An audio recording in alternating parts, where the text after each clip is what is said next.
Le choix culture d'Europe 1, le mardi, c'est musique avec vous, Jean-Philippe Ballas. Bonjour Jean-Philippe. Bonjour Thomas, bonjour à tous. Et ce matin, je crois que vous voulez tenter une expérience. Oui, vous entendez, c'est un peu spécial. On va faire un test, Thomas. Est-ce que vous avez déjà essayé de jouer de la musique à côté d'un Airbus au décollage?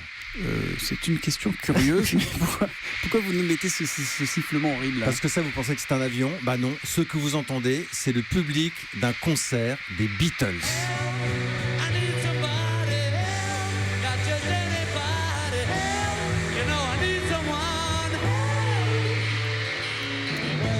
Et c'est donc le disque dont je vous parle aujourd'hui, Hollywood Bowl, le seul vrai témoignage live des 4 garçons dans le vent, 2 concerts de 64 et 65. C'est un disque qui ressort ces jours-ci, mais remasterisé, Thomas, parce que moi je l'avais quand j'étais petit, cet album, dans les années 70.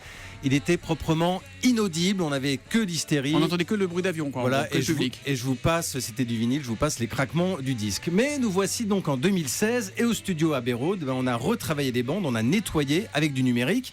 Pour la petite histoire, c'est le fils de George Martin, le producteur légendaire des Beatles. C'est son fils qui s'y est collé.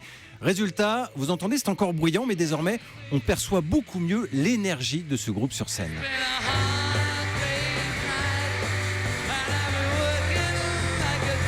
Ça va être l'enfer pour les Beatles de jouer en concert avec ce boucan là, non? Alors, pour dire les choses simplement, ils ne s'entendaient pas du tout sur scène. Alors, par exemple, à la batterie, Ringo Starr, lui, il se repérait au mouvement de tête et au déhanché de ses camarades juste devant. Ils n'avaient pas de retour sur scène.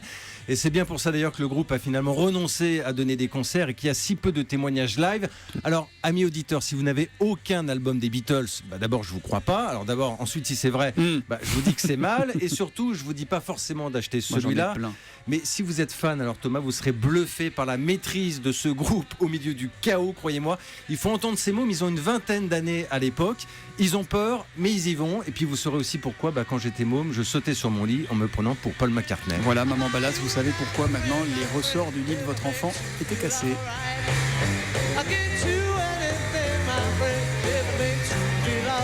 Et tiens, on accueille Michel Sardou. Michel, ça vous plaît les Beatles ou pas comme ça? Oui, j'aime bien les Beatles, tu sais, parce que quand j'étais jeune, je jouais de la batterie. Les Beatles, c'était 6, on était 2 batteurs.